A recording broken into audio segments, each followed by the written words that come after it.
Assalamu alaykum. Tordagi barliq roman anglag'uchi do'stlar. Biz oldingi qitim Ablimid Xo'ja Abdullah Qaraqash yozgan Zulmatlik tuproq romanini o'qib, Bassanğun Paşaxonning jang maydonida shahid bo'lganligi, Yavuz Begning Paşaxon o'tingan ishlarni podshohga yetkazganligi, podshohning xalqni va xonadonlikning boyligini saqlab qolish uchun eng oxirgi qarorni chiqargan yerga kelib to'xtagan edik. Endi davomini o'qiymiz. Xan bularni degandin keyin burilib Yavuzbekka qaradi. Yavuzbek chechan yigit bo'lg'achqa, xonning ko'nglini tushunib, darhol xonning oldida tizlandi. Xon qoida bo'yicha so'l qo'li bilan Qur'onni maydisiga tingib turib, o'ng qo'li bilan shamshirni sug'ardi-da, Yavuzbekning o'ng do'lisiga qo'yib turib, ullik jakorladi. Xon bo'lish salohiyatim bilan shuni jakorlaymanki, Jalal o'g'li Yavuzbek, siz hozirdan boshlab xonlikning harbiy ishlar bosh vaziri bo'lg'aysiz. Xonlikqa adoqcha sodiq bo'lib, Alloh va xalqning oldidagi burchingizni ado qilg'aysiz. Xon so'zini tugatib qo'ldagi Qur'onni oldida tizilib turgan Yavuzbekka sundi. Yavuzbek Qur'onni ilib maydisiga tingib turdi. Xon yana Paşaxonning shamshirini Yavuzbekka sundi. Yavuzbek o'ng qo'lida shamsharni egiz ko'tarib turib, qasam so'zi qildi. Menki Jalolbek o'g'li Yavuzbek, shunda qasam qilamanki, xonlikqa adoqcha sodiq bo'lib, Alloh oldidagi burchimni ado qilishga bor kuchim bilan tirishiman. Yavuzbekning vazifaga o'ltirish qasam so'zi tugagandan keyin oldi bilan xonning yendagi xos xizmatchi tizinib, xonga hurmat bildirdi. Arqadan o'rda ichidagi barliq vazir vuzralar zodi nim ish bo'layotganligini bilolmay, gangirashqinicha keyni-keyindan tizlinib, xonning qaroriga hurmat bildirishdi. Xon Yavuzbekning turishiga ijozat qildi. Yavuzbek o'rnidan turdi. Arqadan boshqa vazir vuzralarmi o'rnidan turishib, qoida bo'yicha Bassanğun Yavuzbekka muborak bo'lg'ay, Bassanğun Yavuzbekka muborak bo'lg'ay deb ullik tovlashib, uni tabriklashdi. Xon hammaylanga qarab ullik buyruq qildi. Qani azizlarim, otlaninglar! Vazir vuzralar darhol tarqalishib, hammasi o'z ishiga mingishib ketdi. Kengash zalida faqat Xon, Yavuzbek, shundaqla xonning xos xizmatchisi uchaylanla qolgan edi. Xon xizmatchiga qarab qo'ygan edi, u darhol chiqib ketdi. Xon taxtda chekisini ikki qo'llab tutqunicha beshini sangiltib o'ltirib ketdi. Ondan qattiq bir uf tortdi. Yavuzbek, yana qanchalik bardoshlik bera olamiz, dedi Xon. Yerden işini götürmesdin. Uzunga qalmadı xon alileri. Etki akşamni ötküzelsek çoğun iş bulatdı. Farq şuncha zor miken? Bizden oylığınımızdan zor alileri. Xandallıqның bugünkü halıga men sebepçi Yavuzbek. Xon alileri seni tirishib baqtıla, amma zaman siligi baqmadı. Shundoq, men qancha qilib baqdim. Aslida ba'zi ishlarni shamshar orqali hal qilsam bo'ptikan. Buni bek kechikib his qiptiman. To'g'ri aytdilar, haddidan tashqari samimilik odamni ba'zida pushaymonga qoldiradi ekan. Biz keraksiz toshqa go'har purishning ko'zida qarabdimiz. Go'harni toshqa ursak, go'harning chiqildiganligini unutibdimiz, Yavuzbek.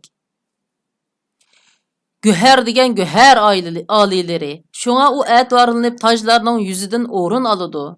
Taş bolsa o haman taş. Onun orunu evrez yoluda. Hemmisini vakit hal kılıdı alileri. Emde nimi qılay deysen Yavuzbek. Dostum Paşaxonga qasam qilgan ishlarimning bir qismini o'rindidim emdi. Yavuzbek gepining oyog'ini yutib etdi. Xon Paşaxonning ismini anglab ko'ziga issiq yosh oldi. Beshini ko'tarib zalning to'g'risiga uzoq qaradi. Yosh tomchilari uning qo'riq bosgan ko'z jiyigidan eqib, quloq yumshig'ini namdibatgan edi. O'g'lim Paşaxon, u menga xo'sh deyolmay ketib qopti. Men uningga 100 kelolmayman. Xon xuddi kichik boladek o'ksib yig'lab ketdi. Yavuzbek Paşaxonning o'lim xabarini anglab, beshidan so'qoq su qo'ygandek andikdi. Bu gap uningga go'yo osmonda chaqmoqchi qilgandek anglandi. Uning putquli siqirab tinida kuch qolmadi. Ah, qarindishim deginicha o'ltirib, podshohning shamshirini yuziga yoqdi. Xon o'rnidan turib tizinib o'ltirib, ko'z yeshi qilayotgan Yovuzbekning qishiga bordi. Ondan uning beshini otilarcha silab turib, uningga so'z qildi. O'g'lim, ko'z yeshi bilan hammani asliga akelgili bo'lmaydi-kan. Endi o'rningdan turg'in. Necha kundan beri qanchalik jafo tortqining menga ayon. Shundoq bo'lsa-mu yana bardoshlik bergin. Berib xizmatlarni nazorat qilgin. Podshoxonga hech nima qilib berolmadik. Uning orzusini bo'lsa-mu o'rindayli. Turg'in o'g'lim. Bu ishlar tugaganda sana deydigan gapim bor. İşni baldur tügetkin. Kimki bu işqa putlukaşan buludiken onu ayap olturma. İşlar tügügiçe seni muş yerde kütümen. Yavuzbek qayg'uni jasoratga aylantirib o'rnidan dast turdi. Xon bilan quchoqlashib xo'shlashdi. U barcha g'azabini putiga yig'ib, erkaklarcha mazmut qadam bilan zaldan chiqib ketdi. Yavuzbek chiqib ketgandan keyin o'zining o'rniga chiqib, nihoyatda uzun o'ltirib ketdi. Xon Yavuzbek chiqib ketgandan keyin o'zining o'rniga chiqib, nihoyatda uzun o'ltirib ketdi. Taxtning oltin bilan bezalgan o'yma naqshlarini xuddi tunchi qitim ko'rgandek birmu-bir silab chiqdi. Hashamatli xon o'rda zalining quchoq-quchoq keldigan zo'r tuvriklariga, osmon balak gumbaz, to'rislardagi sipta naqshlarga tafsiliy qarab chiqdi.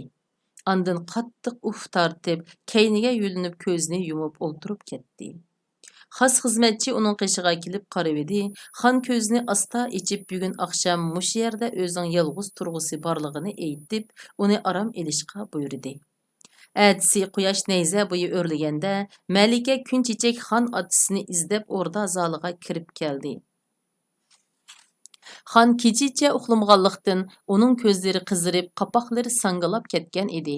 Malika hech qachon otasining bundoq horg'in holatini ko'rib boqmag'achqa, otasining bu holiga qarab uning ichi serilib, ko'ngli nihoyatmi bearam bo'ldi.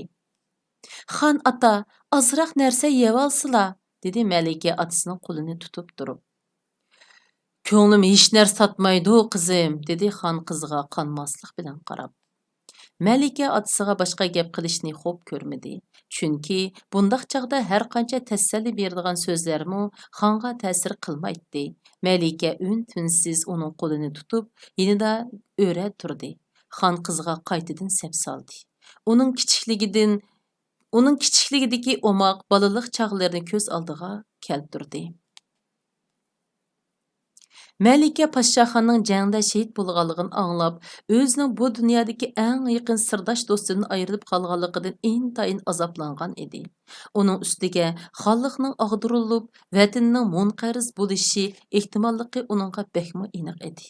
Mushtabda otasi ruxsat qilsa, u oldi-keyni qaramay oldingi safga ketadi. Xon Malikaning qoraliq kiyimiga qarab uningga bekla ichi serildi. U Podshoxonni qizining bu dunyodagi birdan-bir jufti deb biladi. Endi qizining tikandek yolg'iz qilishini o'ylab, ko'ziga yosh oldi. U qizining miskin chiroyiga qarab chidamadi. "Qizim, hamma ishlar otangning bo'lumsizligidan bo'ldi", dedi xon nihoyat tasdiqda. "Yo'q ota, hargiz undaq demasizlar", dedi Malika otasining ko'zidagi taramlab oqqan yoshni olqini bilan surtib turib. "Sana deydigan bir gapim bor. Sening qoraliq ko'z yishing qurumasda bu gapni demasam bo'ladi qizim, lekin vaqt borgan sari qistayotidi. Esla ota. Ata bovam asrlab yashagan bu xonliq o'rda Ali hal bu kunga kelganda mening qo'limda xazon bo'ldi. Ulug' Alloh egam faqat sen birla ko'z nurimni menga berib tikan. Ajdodlarimning oldida mangu osiy bo'lib ketmasligim uchun sen bo'lsangmi hayot yashab, urug' avlodimizni uzib qo'ymasligingni umid qilatdim qizim." Qadirlik xon ata, bag'ringizda o'sib cho'ng bo'ldim. Yuragimda o'rkashligini sizning qiningiz. Gerçi qiz bo'lib to'ralgan bo'lsammi, kichigimdan shamshar o'ynab cho'ng bo'lganman. Yatlarni qarab turib, zaminimga dassetgandan ko'ra, shamshirimni bo'ynimga solg'inim afzal. Xolislar mening namozimni o'tivassizlar. Yovning kalısini almag'icha shamshirim g'ilovimga kirmas ata. Cinim yürek parem kızım, men sendin ming mertebe razı. Uluq Allah'ның namı bilen sendin ötüney, meni hatırcam ketkili koyğın. Ata bovamga hilimi qaysı yüzüm bilen qarayman, seni uzutup qo'yay, yiroqlarga ketkin.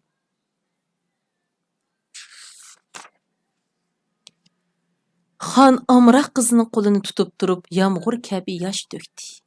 Malika otasining ömrida ko'zdan yosh chiqarmaydigan jasur, tamkin, xonga loyiq dada ekanligini obdan bilatdi.